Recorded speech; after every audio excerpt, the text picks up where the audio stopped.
मैं परमेश्वर को धन्यवाद देता हूँ कि एक और बार आप लोगों के बीच में प्रभु के वचन को लेकर आने के लिए प्रभु ने ये अवसर और मौका दिया। इसके लिए मैं परमेश्वर का धन्यवाद देता हूँ और आशा करता हूँ आप सब लोग ठीक होंगे।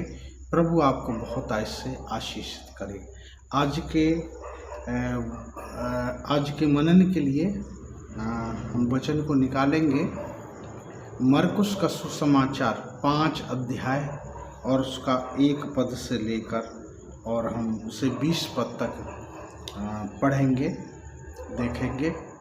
और मैं विश्वास और आशा करता हूँ कि परमेश्वर इस वचन के द्वारा से आप सभी से प्रभु बात करेंगे और ये वचन आपके लिए बहुत ही आशीष का कारण होगा। यीशु गसैनियों की झील के पार गया और वहाँ पर एक मनुष्य प्रभु यीशु मसीह को मिला और जो दुष्ट आत्माओं से ग्रसित था। और वो यीशु को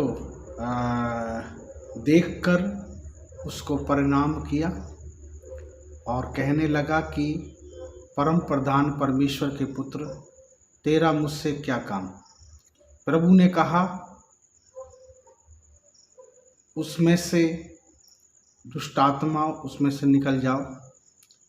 और वो कहने लगा कि यदि तू हमें निकालता है इसमें से तो हमें उस सूअरों के झुंड में भेज दे। और उसने कहा, तेरा नाम क्या है?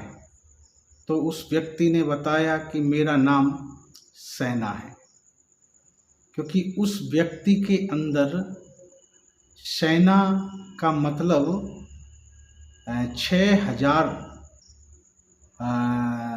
लोगों की एक जो टुकड़ी जो होती है उसको सेना कहा जाता है।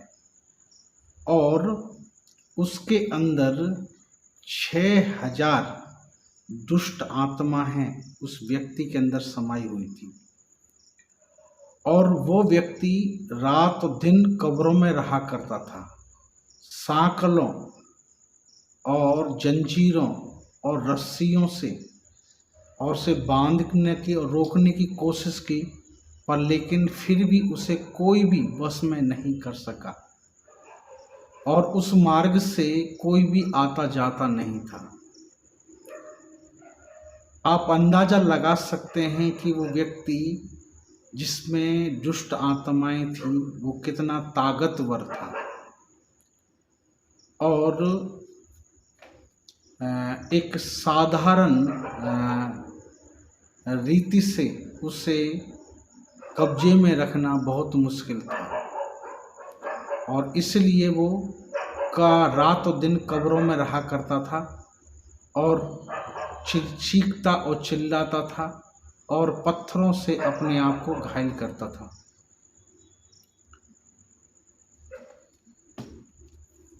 यीशु ने जब उसको दुष्ट आत्माओं को डांटा और कहा कि उसमें से निकल आओ, तब उन्होंने विनती की कि हमें उस सूअर के झुंड में भेज दे, क्योंकि नरक जो है वो शैतान के लिए बनाया गया है और उस दुष्ट आत्माओं को निकालने के बाद प्रभु उनको नरक में भेजना चाहता था। और दुष्ट आत्मा नरक में जाने के लिए नहीं चाहती थी, इसलिए उन्होंने कहा कि हमें उस सूअरों में भेज दे। जबकि सूअर और कुत्ता के विषय में बाइबल में बताया गया है और वो नरक में जाना नहीं चाहती हैं। वो उस सबसे नीचे दर्जे और सबसे घृणित तुच्छ एक जानवर जो सूअर होता है उसके अंदर वो जाने के लिए तैयार हैं, पर लेकिन वो नरक में जाने के लिए तैयार नहीं है। और हम यहाँ पर देखते हैं कि एक इंसान नरक में जाने के लिए वो तैयार है, क्योंकि बाइबल ऐसे बताती है 21 अध्याय और उसका 8 वचन, परंतु डरपोकों और अविश्वासियों और घिनौनों और हत्यारों और व्यभिचारियों और टोनों, मूर्ति पूजक और सब झूठों का भाग उस झील में मिलेगा जो आग और गंधक से जलती रहती है। यह दूसरी मृत्यु है। यहाँ पर हम देख सकते हैं कि पापी व्यक्ति कभी भी किसी भी कीमत पर परमेश्वर के स्वर्ग राज्य में वो प्रवेश नहीं कर सकता। तो यहाँ पर हम देख सकते हैं कि दुष्ट आत्मा नरक में जाना नहीं चाहती है और वो एक ऐसे जानवर के अंदर जाने के लिए तैयार हैं जो सबसे तुच्छ और सबसे नीचा जानवर जो माना जाता है सूअर में। और इंसान जिसके लिए परमेश्वर ने स्वर्ग को बनाया है वो नरक में जा रहा है और या नरक में जाएगा। इसलिए यहाँ पर हम देख सकते हैं कि प्रभु का वचन कहता है बाइबल में रोमियो की पत्री और 3:23 में लिखा है कि सबने पाप किया और सब परमेश्वर की महिमा से रहित हैं। सबने पाप किया, बाइबल बताती है कि सबने पाप किया है और इसलिए पापी व्यक्ति परमेश्वर के राज्य में प्रवेश नहीं करेगा।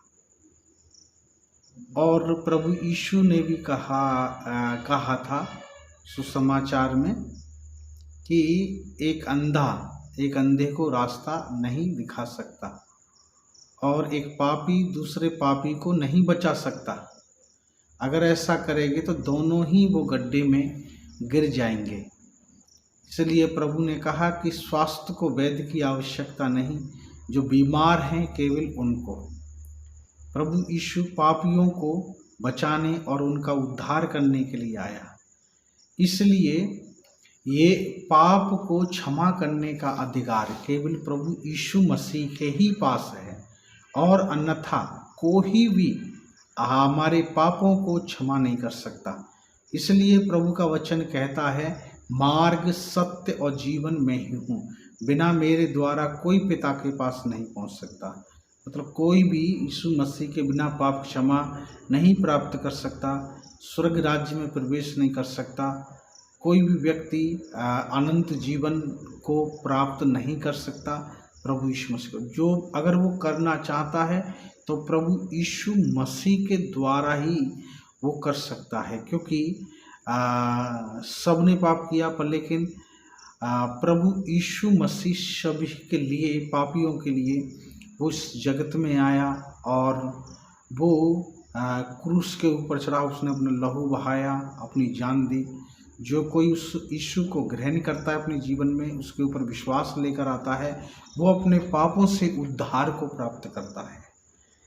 इसलिए यहाँ पर हम देख सकते हैं कि जब उस व्यक्ति के अंदर से वो दुष्ट आत्मा जब निकली तो 2000 सूअरों का एक झुंड था। तो एक सूअर के अंदर अगर करीब 2 से 3 अगर दुष्ट आत्मा है और उसके अंदर प्रवेश की, और इसलिए सूअर जो है वो पागल हो गए और अपने आपे में वो नहीं रहे और इसलिए वो जो है पहाड़ के ऊपर से झपटकर झील में जाकर डूबकर मर गए। ये पानी में जाकर डूब के मरना, ये बात कुछ अटपटी सी लगती है, क्योंकि कोई भी जानवर है उससे तैरने के लिए सीखता नहीं है, पर लेकिन फिर भी वो पानी में जाने के बाद तैरता है। इंसानी है जो पानी में तैरने के लिए उसे सीखना पड़ता है, लेकिन कोई भी जानवर पानी में तैरने के लिए सीखने का ज़रूरत नहीं है उसको। वो बखूबी पूरी तरह से जानता है पानी में कैसे तैरना है। तो पानी में डूब कर मत जाने, क्योंकि दुष्ट आत्मा नरक में जाने का मतलब है कि वहाँ से वो दोबारा वापस नहीं आ सकती, और वो एक मृत्यु है और बहुत ही भयानक एक मृत्यु है। और वो उससे बचने के लिए उन्होंने इस प्रकार से यीशु से विनती की थी। प्रभु हम लगते कि यीशु ने उसकी शैतान दुष्ट आत्माओं की बातों को क्यों माना, और यीशु ने उसने विनती की और मान भी लिया और उनको उसमें से भेज दिया। पर लेकिन उसके बाद क्या हुआ, वो झील में सारे सूअर जो दुष्ट आत्मा जिनके अंदर समाई थी वो एक दूसरे से लड़ने लगे, और वो कंट्रोल में नहीं रहे और वो पागल से हो गए, और वो झील में जाकर कूदकर और वो मर गए, सारे के सारे मर गए। ये भी एक प्रभु की योजना है और जिसको हमें समझना बहुत ज़रूरी है। अभी हम यहाँ पर देखते हैं कि ये जो व्यक्ति जिसमें से दुष्ट आत्माएं निकली, और गाँव में जब लोगों ने समाचार दिया इस घटना का, तो बहुत सारे लोग गांव से निकल आए और उस व्यक्ति को यीशु के पास कपड़े में लपेटा हुआ, और जब देखा तो उनको वो डर गए, अचंभित हो गए, ये कैसे हो गया। और वो विनती करने लगे कि हमारी सीमा और हमारी शिवानी से तू बाहर चला जा, क्योंकि उनको बहुत बड़ा नुकसान हो गया था। और आज भी हम देख सकते हैं कि इंसान की जान के सामने जो है इंसान की जान की कोई कीमत नहीं है। पैसे या भौतिक जो वस्तु चीज़ों के लिए इंसान की कोई जान की कीमत नहीं है। और आज भी अगर हम देखें तो, क्योंकि यीशु ने एक व्यक्ति की जान बचाई और उसके कारण 2000 सूअरों का झुंड झील में डूबकर मर गया। इस कारण से वो यीशु को अपने गांव में प्रवेश करने नहीं दिया, क्योंकि उनको बहुत बड़ा नुकसान हुआ। पर लेकिन उनको उस व्यक्ति की कोई परवाह नहीं थी जो दुष्ट आत्माओं से ग्रसित था। और अब जो वो व्यक्ति पूरी रीति से छुटकारा पाकर और कपड़े में लपेटा हुआ और बड़ी शांति के साथ प्रभु के चरणों पर बैठा है, इससे वो डर भी रहे, आश्चर्य भी कर रहे हैं कि कितना बड़ा चमत्कार को उन्होंने यीशु मसीह के द्वारा होते हुए देखा। पर लेकिन फिर भी एक लालच और स्वार्थ ने उनको ऐसा बना दिया है कि वो इंसान की कीमत से बढ़कर वो अपने स्वार्थ और अपने मतलब और अपने लालच के उसमें वो इतने अंधे हो चुके हैं कि वो इंसान की परवाह को छोड़कर और वो उन चीज़ों की परवाह करने लगे हैं कि हमें जो है किसी भी प्रकार से नुकसान नहीं होना चाहिए। इसलिए यहाँ पर हम देख सकते हैं कि वो व्यक्ति जब प्रभु यीशु मसीह को आगे नहीं जाने दिया, तो वो यीशु मसीह जब वापस लौट रहे थे, उस समय पर उस व्यक्ति ने जिसके अंदर से दुष्ट आत्माएं निकली, वो व्यक्ति कहने लगा, प्रभु मैं आपके पीछे आना चाहता हूँ। प्रभु ने कहा नहीं, तू अपने घर जा और अपने लोगों को बता कि परमेश्वर की दया तेरे ऊपर हुई है और प्रभु ने तेरे लिए कैसे बड़े काम किए हैं। और द्वीपी दुनिया में वो जाकर इस बात का प्रचार करने लगा और सभी लोग सुनकर आश्चर्य करते थे, क्योंकि वो व्यक्ति उनके सामने एक उदाहरण के रूप में और सामने खड़ा था। और इसलिए हम यहाँ पर देखते हैं कि यीशु मसीह उस एक व्यक्ति के लिए और गशेनियों की झील को पार करके इस पार आकर और वो उस एक व्यक्ति को प्रभु ने क्या क्या चंगाई दिया, उसे दुष्ट आत्माओं से छुटकारा दिया। प्रभु यीशु मसीह एक व्यक्ति के लिए और वहाँ पर आए थे, असली में उसी एक व्यक्ति के लिए वहाँ पर आए थे। और ये बात हमें ये दर्शाती है कि एक आत्मा भी हमारे लिए और हमारे प्रभु यीशु के लिए बहुत कीमती और बहुत बहुमूल्य है। इसलिए वो आत्मा अगर मैं और अगर आप होते तो क्या हम उसको तुच्छ समझते? इसलिए चाहे वो कोई भी व्यक्ति क्यों ना हो, प्रभु उसको तुच्छ नहीं समझते, वो प्रभु के लिए बहुत ही बहुमूल्य है।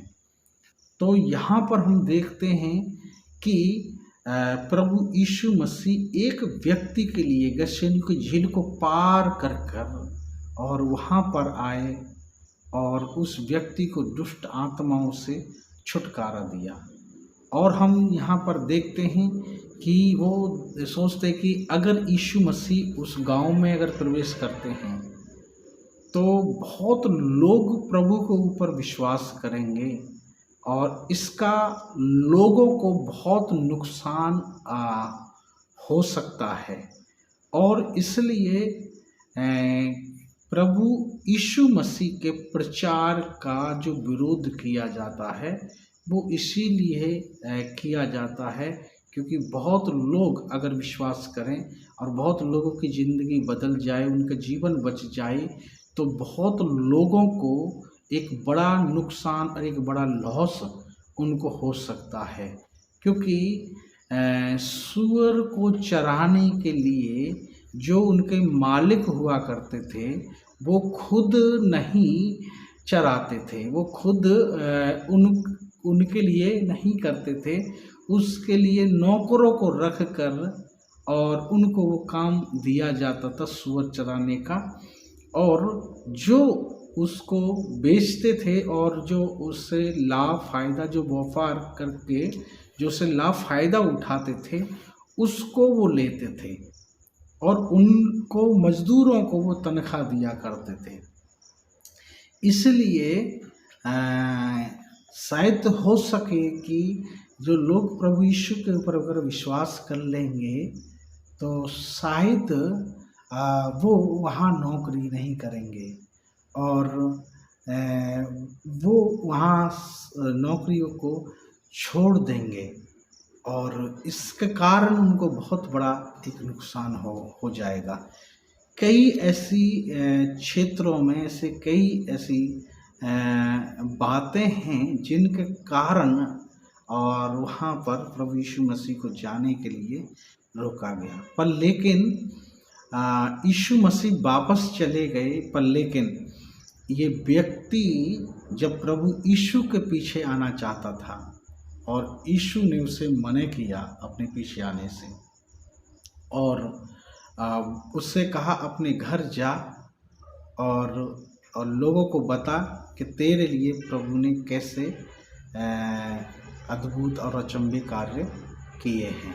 और वो उस बात का जाकर प्रचार करने लगा और बहुत लोग उसकी बातों को सुना, विश्वास किया और उसके जीवन में जो चमत्कार को देखा और बहुत लोगों ने प्रभु के ऊपर विश्वास किया। कहने का मतलब मेरा यहाँ पर यह है, प्रभु के काम को कोई भी व्यक्ति कितना भी रोकने के लिए जोर या ताकत लगा दे, वो प्रभु के काम को रोक नहीं सकता।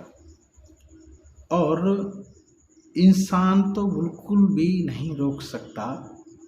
और ये कार्य जो है प्रभु का है, और अगर प्रभु ही अपने कार्य को अगर रोकते हैं तो ये काम रुकता है, नहीं तो ये कार्य कभी नहीं रुकेगा। और कहने का मतलब मेरा यहाँ पर यही है कि आज के समय में ये जो व्यक्ति, जो दुष्ट आत्मा से जो ग्रसित व्यक्ति था, ये व्यक्ति कहाँ पर रहता था? कब्रिस्तानों में। कब्रिस्तानों में कोई भी व्यक्ति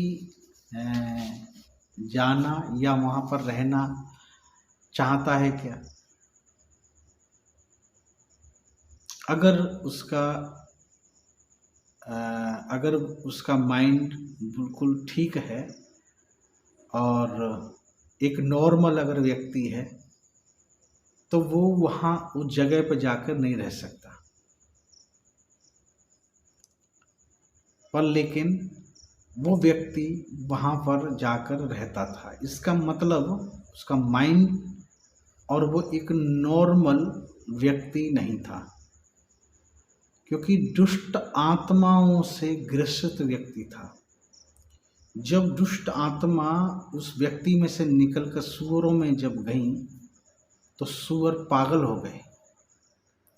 ऐसे ही दुष्ट आत्मा ने उस व्यक्ति को पागल कर दिया था, क्योंकि वो अपने माता पिता, भाई बहन, अपने घर और अपने परिवार से वो भागकर दूर और एक ऐसी जगह में उसने चुना था कि उस जगह पर कोई व्यक्ति कभी नहीं जाता है, और उसी समय जाते हैं जब वहाँ पर किसी को दफनाना या किसी को जलाना होता है, और तभी जाते हैं, और उसके बाद वहाँ पर कोई नहीं जाता।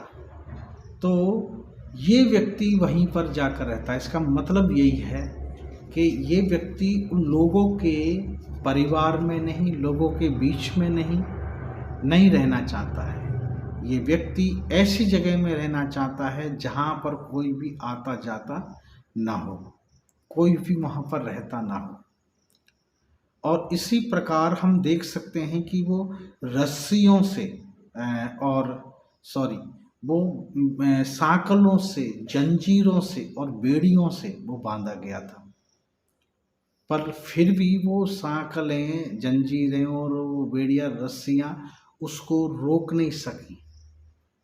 इसी प्रकार आज एक व्यक्ति अगर दारू पीता है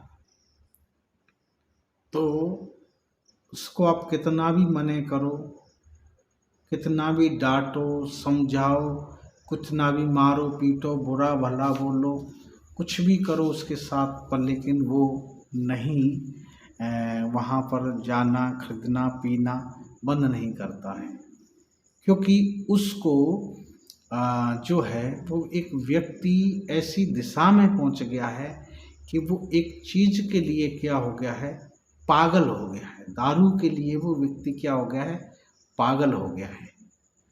और यहाँ पर हम देखते हैं कि वो भाग कर वो वहीं पर ही चला जाता था। मतलब बार बार उसको रोकने की कोशिश की थी, पर लेकिन भाग कर वो वहीं पर ही जाया करता था। तो इसका मतलब यही है कि एक व्यक्ति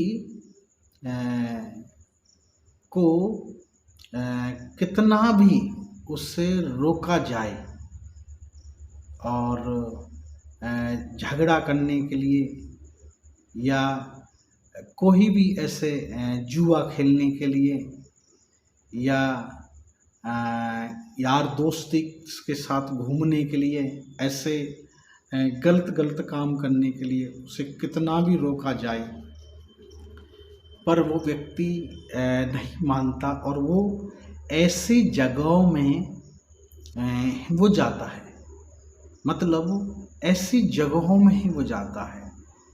और वो व्यक्ति जो था अपने आप को चिल्लाता था, मतलब एक दर्द और पीड़ा में वो चिल्लाता था और अपने आप को घायल करता था।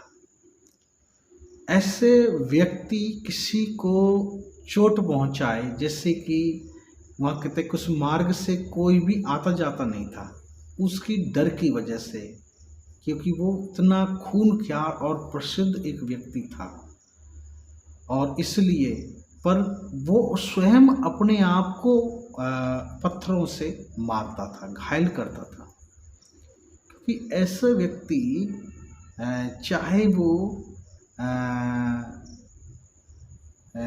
दारू पीने, जुआ खेलने, लड़ाई झगड़ा करने या व्यभिचार, गलत दोस्ती यारी पीने या ऐसे कोई भी कार्य करने या ऐसी जगह पर जाने के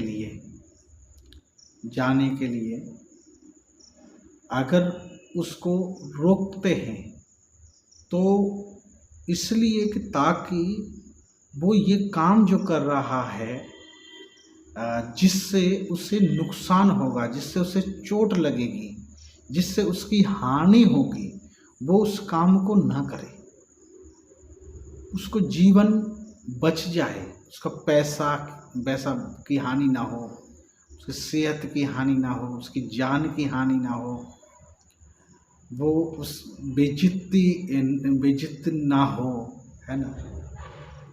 इतनी प्रकार की चीज़ें हैं जो है वो ना हो, पर लेकिन वो व्यक्ति बार बार बातें ना सुन के, ना मान के, ऐसा कुछ ना करके और बार बार करके वो अपने आप को ही हानि पहुंचाता है।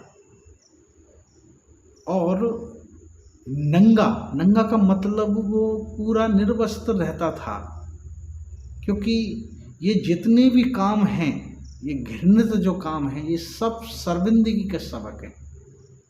और इसी प्रकार वो व्यक्ति इस हद तक कि उससे अपने शरीर के ऊपर कपड़ा है, नंगा है कर उसको बिल्कुल भी इस बात का आभास नहीं था। और कहने का मतलब ये काम जो है इतना इंसान को जलील, शर्मिंदा, लज्जित, इतनी उसकी बेइज्जती, इतनी ऐसे व्यक्ति की कोई भी इज्जत नहीं करता है। और सचमुच में ऐसा व्यक्ति की जो दशा वहाँ पर जो बताई गई है, ऐसे व्यक्ति की दशा, ये व्यक्ति दूसरे लोगों की दृष्टि में देखने से, क्योंकि कई लोगों में ना तो वो मूर्ति पूजा, ना पूजा पाठ, ना कोई प्रकार का किसी देवी देवता या भगवान ईश्वर पर ना तो वो विश्वास करते हैं और न इन सब चीज़ों को वो मानते हैं। कुछ लोग ऐसे हैं जो नहीं मानते, तो वो लोग नहीं जानते कि ये जो काम है उस व्यक्ति के जो जीवन में हो रहा है वो किसके जरिया से हो रहा है, और उनके लिए वो व्यक्ति जो है पागल के समान है। और हकीकत में ये व्यक्ति पागल नहीं है, पर लेकिन इसको दुष्ट आत्मा ने उनको पागल करके रखा है। क्योंकि एक झगड़ा करने वाली भी एक दुष्ट आत्मा होती है, व्यभिचार करने वाले भी एक दुष्ट आत्मा होती है, गाली देने वाली भी एक दुष्ट आत्मा होती है, और जो है झूठ बोलने वाली भी एक दुष्ट आत्मा होती है, शराब पीने वाली, जुआ खेलने वाली और ऐसे गलत लोगों की यारी दोस्ती संगति करने वाली एक दुष्ट आत्मा होती है। कई प्रकार की दुष्ट आत्माएं होती हैं, और उनके सबके अपने अलग अलग कार्य होते हैं। पागलपन की भी दुष्ट आत्माएं होती हैं और और जो दुष्ट आत्मा है, कुछ दुष्ट आत्माएं ऐसी होती हैं जो आत्महत्या की जो भावना, इच्छाओं को और अंदर लेकर आती हैं। वो व्यक्ति अपने आप को इतना मारता था कि वो अपने आप को लहूलुहान कर देता था। मतलब कहने का मतलब है कि ऐसी भी दुष्ट आत्माएं होती हैं जो इंसान को आत्महत्या करने और मारने, अपने आप को ख़त्म करने के लिए भी वो कार्य करती हैं। और यहाँ पर हम देखते हैं कि जब ये व्यक्ति प्रभु यीशु के पास सामने जब आया तो पूरी आक्रमण रीति से, और जब प्रभु की नज़र में उसने नज़र डालकर जब देखा तो उसने कहा, हे परम प्रधान परमेश्वर के पुत्र, तेरा मुझसे क्या काम? तू मुझे क्यों कष्ट देने के समय से पहले मुझे कष्ट देने के लिए आया? और उसने कहा, उसमें से निकल जा। और वो कहते कि हमें उन सूअरों में भेज दे, क्योंकि उनको मालूम है कि उनको कहाँ जाएंगे वो, तो वो नरक में जाना नहीं चाहते। वो कहते सूअरों में भेज दे। उनका उद्देश्य था कि वो बचाव चाहते थे अपना, पर लेकिन प्रभु नहीं चाहता था कि वो जीवित रहे। प्रभु उनको मार डालना चाहता था, क्योंकि इंसान के जीवन में वो कार्य जो करने वाली जो दुष्ट आत्माएं थी, उनका एक ही लक्ष्य, एक ही उद्देश्य था, उस व्यक्ति को मार डालना। और इसलिए प्रभु ने वचन में से कहा है कि तुम नहीं जानते कि तुम परमेश्वर का पवित्र आत्मा का मंदिर हो। जो कोई इस मंदिर को नष्ट करेगा, परमेश्वर उसको नष्ट करेगा। यदि कोई व्यक्ति अपने हाथों से बीड़ी, सिगरेट, तंबाकू, गुटखा, शराब, ऐसी कोई भी चीज़ है लेता है जो हानिकारक है, लेता है, खुद लेता है, तो वो खुद व्यक्ति को, जैसे प्रभु ने कहा कि परमेश्वर उसको नष्ट करेगा। अगर कोई परमेश्वर के मंदिर को नष्ट करेगा तो परमेश्वर उसको नष्ट करेगा, क्योंकि वो खुद परमेश्वर के मंदिर को अशुद्ध कर रहा है, उसे नष्ट कर रहा है, उसे हानि, नुकसान पहुंचा रहा है। तो इसलिए परमेश्वर भी उसको नष्ट करेगा, छोड़ेगा नहीं। और एक व्यक्ति के अंदर ये दुष्ट आत्मा आकर उसके जीवन को पूरी रीति से उसे नाश करना चाहती थी। और इसलिए प्रभु ने उस दुष्ट आत्माओं को उसके अंदर से निकाल कर सूअरों में भेजा, ताकि वो सूअर पागल होकर और झील में डूब कर वो मर जाएं। क्योंकि झील में अगर वो डूबेंगे, क्योंकि पागल अगर वो हो जाएंगे, तो फिर वो नहीं, इस बात को वो नहीं समझ पाएंगे कि हमें तैरना है, क्योंकि उस व्यक्ति की भी दिशा उसी प्रकार की थी। और इसलिए जब दुष्ट आत्मा निकल सूअरों में बैठी तो उनकी भी दिशा उसी प्रकार की हो गई।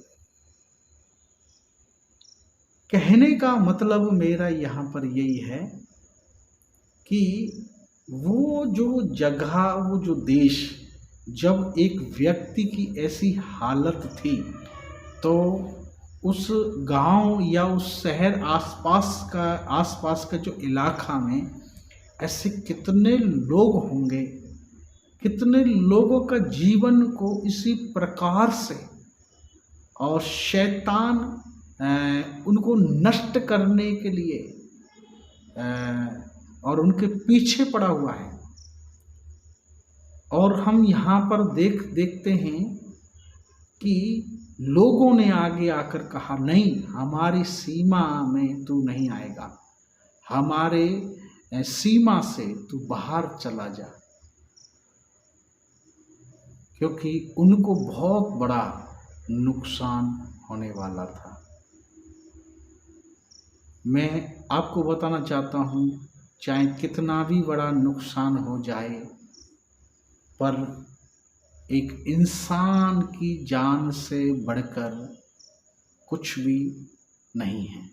एक इंसान के जीवन से बढ़कर कुछ नहीं है। अगर हम एक इंसान हैं तो हमें एक दूसरे इंसान के प्रति प्रेम, हमारे अंदर दया, हमारे अंदर तरस, हमारे अंदर एक इंसानियत के नाते इंसान के लिए प्रेम होना बहुत जरूरी है। तभी तो हम इंसान माने जाएंगे। नहीं तो फिर इंसान को देखकर अगर हमारे अंदर की इंसानियत नहीं जागी तो फिर हम इंसान नहीं हैं। मैं आगे और कुछ ज़्यादा बोलना नहीं चाहता। परमेश्वर आपको इन वचनों के द्वारा बहुतायत से आशीष दे। Thank you.